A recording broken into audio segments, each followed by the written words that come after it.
27 फरवरी 2002 को गुजरात के गोधरा के पास साबरमती एक्सप्रेस ट्रेन में आग लग गई। इस दुखद घटना में 59 हिंदू तीर्थयात्रियों की जान चली गई और ये राज्य के इतिहास में एक मोड़ बन गया। हालांकि आग लगने का असली कारण अभी भी विवादित है। कुछ लोग इसे एक दुर्घटना मानते हैं और कुछ लोग इसे मुस्लिम भीड़ द्वारा की गई आगजनी, लेकिन इसके नतीजे फौरन और विनाशकारी थे। इस घटना ने सुलगते हुए सांप्रदायिक तनाव को भड़का दिया, जिससे हिंसा की एक लहर पूरे गुजरात में जंगल की आग की तरह फैल गई। गोधरा ट्रेन कांड के बाद डर, गुस्सा और कानून व्यवस्था की तबाही मच गई।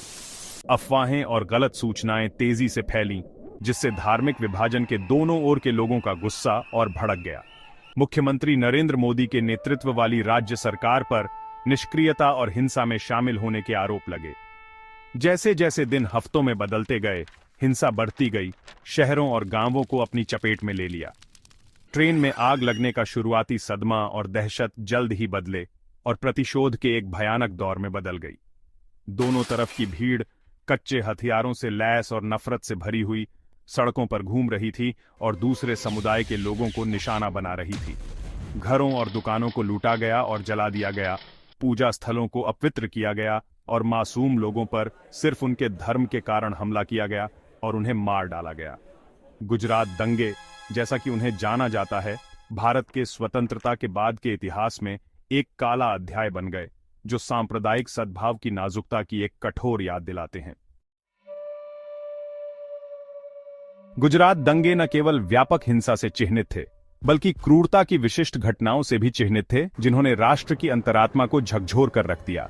ऐसी ही एक घटना गुलबर्ग सोसाइटी में हुई, जो अहमदाबाद में एक मुस्लिम हाउसिंग कॉम्प्लेक्स है, जहां एक भीड़ ने 69 लोगों को मार डाला, जिसमें पूर्व कांग्रेस सांसद एहसान जाफरी भी शामिल थे। बताया जाता है कि जाफरी ने अधिकारियों से मदद की गुहार लगाई थी, लेकिन उनकी पुकार अनुत्तरित रही। एक और भयानक घटना बिल्किस बानो के साथ सामूहिक बलात्कार और बाद में उसे जलाने की थी, जो उस समय 5 महीने की गर्भवती थीं।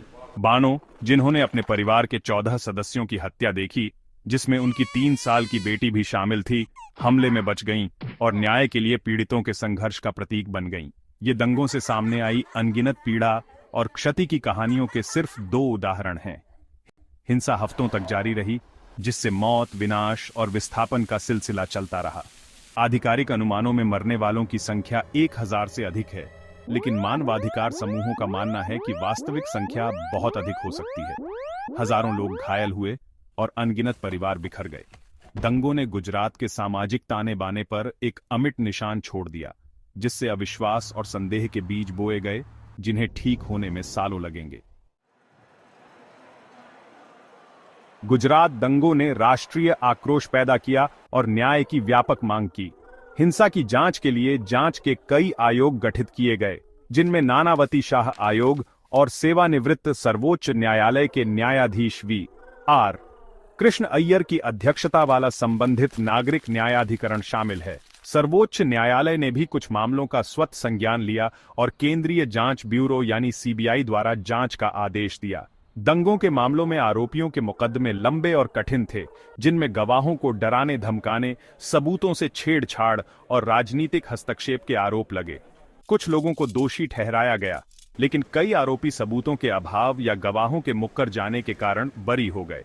न्याय की धीमी गति और अपराधियों के लिए जवाबदेही की कथित कमी ने पीड़ितों में अन्याय की भावना को और बढ़ा दिया। न्यायिक प्रक्रिया, हालांकि त्रुटिपूर्ण और अक्सर निराशाजनक रही, ने जवाबदेही का कुछ पैमाना प्रदान किया। 2012 में एक विशेष अदालत ने नरोदा पाटिया नरसंहार में अपनी भूमिका के लिए 31 लोगों को दोषी ठहराया, जिसमें एक पूर्व राज्य मंत्री माया कोडनानी भी शामिल थीं। इस नरसंहार में 97 मुसलमान मारे गए थे। कोडनानी को 28 साल जेल की सजा सुनाई गई थी, जिससे वह दंगों के सिलसिले में दोषी ठहराई जाने वाली सर्वोच्च रैंकिंग की अधिकारी बन गईं। हालांकि गुजरात उच्च न्यायालय ने बाद में सबूतों के अभाव का हवाला देते हुए उन्हें बरी कर दिया। 2002 के गुजरात दंगे भारत के स्वतंत्रता के बाद के इतिहास में एक महत्वपूर्ण मोड़ थे। उन्होंने न केवल समाज में गहरे बैठे सांप्रदायिक विभाजन को उजागर किया, बल्कि अपने नागरिकों की रक्षा करने और कानून के शासन को बनाए रखने के लिए राज्य की जिम्मेदारी के बारे में गंभीर प्रश्न भी उठाए। दंगों का देश के राजनीतिक परिदृश्य पर भी गहरा प्रभाव पड़ा, जिसने हिंदू राष्ट्रवाद के उदय और धार्मिक आधार पर भारतीय समाज के ध्रुवीकरण में योगदान दिया। दंगों के 2 दशक से अधिक समय बाद कई सवाल अनुत्तरित हैं और अतीत के घाव अभी भी हैं। पीड़ित और उनके परिवार अभी भी पूर्ण न्याय की प्रतीक्षा कर रहे हैं और यह मुद्दा एक संवेदनशील बना हुआ है, जो अक्सर राजनीतिक चर्चा और सार्वजनिक बहस में फिर से उभरता है। गुजरात दंगे शांति की नाजुकता और भारत जैसे विविधतापूर्ण और बहुलवादी समाज में सहिष्णुता और समझ के महत्व की एक कठोर याद दिलाते हैं। गुजरात दंगों की विरासत एक जटिल और विवादित है, जहां कुछ लोग इसे एक काले अध्याय के रूप में देखते हैं जिससे भारत आगे बढ़ गया है, वहीं दूसरों का मानना है कि देश ने अभी तक अपने अतीत के भूतों का पूरी तरह से सामना नहीं किया है। भारत के लिए आज चुनौती अतीत की गलतियों से सीखना और ऐसा भविष्य बनाना है जहां ऐसी भयावहताएं फिर कभी न दोहराई जाएं।